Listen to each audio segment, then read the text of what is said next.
discuss today's top stories. Vanessa Feltz and Matthew Wright. Morning. Both of you. Good morning. Right then, so good news. I mean, bear in mind, we've sat in this studio all the way through, right from the very start of all of this. All COVID regulations, including the requirement to isolate after testing positive, are due to be abolished in England in 2 weeks' time. My God, my timing was bad, wasn't it? Yeah, it really was. So this is an announcement by the Prime Minister, move to go forward this month, saying that the changes show that the hard work of the British people is paying off. I mean, you want to say glory hallelujah, don't you? And I mean, I just can't really wait for it to happen. I'd like to throw away all the testing kits and I'd like to get out there and live happily ever after, which is all anybody's desperate to do. We're leading the world in this. I have to say, in fairness, I did have quite a few scientists and doctors and stuff on my radio show this morning tutting terribly. Really? They seem to think it was much too soon. They seem to think... But haven't they always done that? They're such doom. I'll tell you what else they said. They said you can't really lead the world in this. They said it's a worldwide pandemic, so you can't just kind of make us the exception from the rest of the world. Yeah. However, you know, my heart, my soul just tells me, oh, good, I can't wait. The interesting bit here, Matthew, is this idea of even if you test positive, you don't have to isolate. Because if I knew I had COVID, I'd feel really uncomfortable sitting here now because I don't know what's going on in Vanessa's home. I don't want her to have somebody vulnerable sitting there and I'm the one carrying... I mean, God forbid she rang up the next day and went, oh, my such and such has got it. I'd feel terrible. So that's my concern with it. I'm so glad you mentioned the vulnerable because all I've been seeing on my social media and in my inbox are people who are either vulnerable themselves or have vulnerable relatives who are saying, well, Boris Johnson, he didn't mention anything about what's going to happen to them. That said, Omicron, as Phil has experienced, from what I've heard widely, is nothing like the other variants we've seen, the stronger variants, Delta. And I don't personally perceive Omicron as being much worse than flu. But what we're losing sight of, or what Boris Johnson is losing sight of, is Omicron is just one variant, and there are other variants out there that have shown they are extremely destructive. Well, it's the dominant variant. It's the one that you're most likely to get. However, I mean, I had, yeah, but you know, see, you say at the moment, if another one comes along, you know, if you are vaccinated, then you know, obviously that comes with its own issues.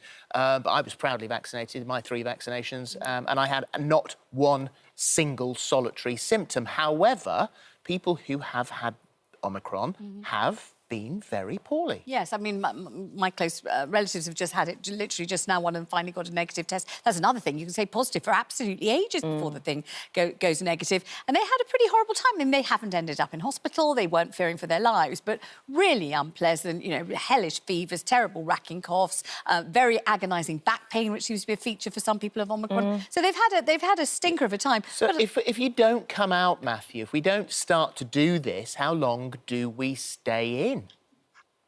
Well, this is the Daily Mail, many other people, the politicians are arguing we want to go back to normal.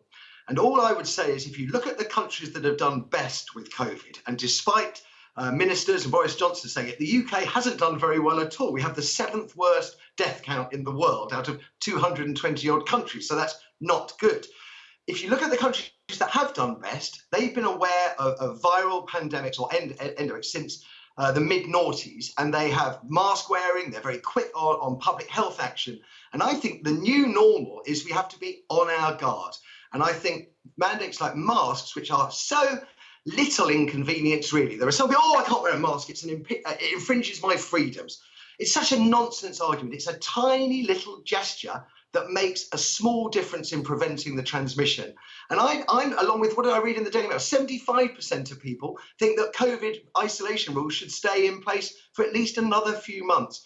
I don't see anything to be gained in rushing, as Boris Johnson is doing, unless you've got the police looking to investigate allegations of corruption at Downing Street, and you've got more than a dozen illicit parties to somehow pass off to the people. At that point, you want to throw out a dead cat, don't you, and say, COVID's over, everyone, let the parties begin. That's a very cynical suggestion of you there, Matthew. But whilst you brought it up, let's discuss it further. More than 50 people must answer police questions about alleged parties in Downing Street and Whitehall that have breached strict COVID rules.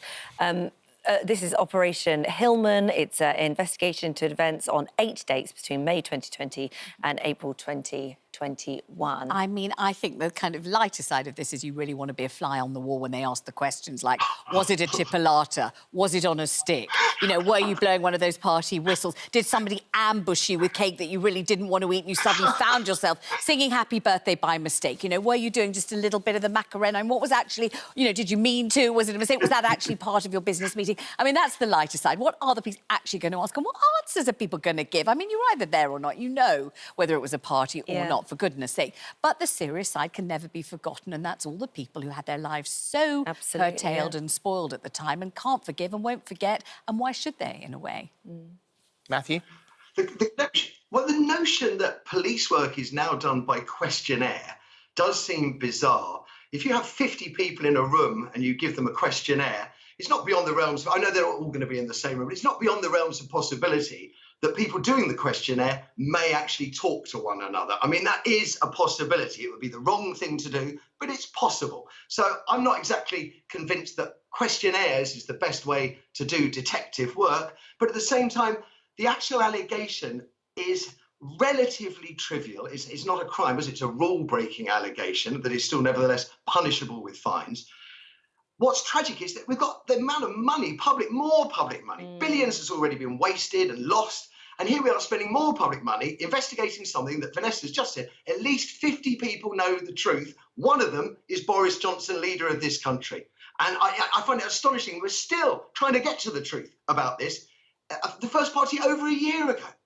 But if you kick the can down the road long enough, don't eventually people go, oh, I'm so bored with I think this. more and more people say, well, I just don't care And isn't anymore. that the tactic? I think that might well be. It's the prolonging tactic. It's going to take forever. By the end of it, you won't care whether it's a peanut, jelly and ice cream or, you know, we're limbo dancing, you just won't care. That's what they're hoping. But I think the people who care will care.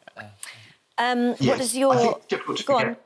Go on. Yeah. I was just going to say, but those who have lost people will never forget, or those who couldn't get to care homes to see loved ones will never forget the hurt that these allegations have caused. They'll never forget it. No, they certainly won't. A study spanning 50 countries found clear correlations between personality traits and our musical styles. So it says that those that are open and sophisticated will like jazz supremos, like Miles Davis. So you've got to work out who your kind of favourite singer is, and then that tells you something about your personality. I'll go through a few of them. If you like Marvin Gaye, Elton John and Lionel Richie, you are agreeable. Well, who doesn't? I Who mean, does? Well, this is true. But that's You'd have to be so disagreeable not to like them, wouldn't you? Of course you love them. If you are like the Sex Pistols, Nirvana, Bowie and the Rolling Stones, you are neurotic. I don't know about Rubbish! Rubbish! Look at him. Look, you see. Is that your list? Is that your list? Conscientious Well, is... Go on.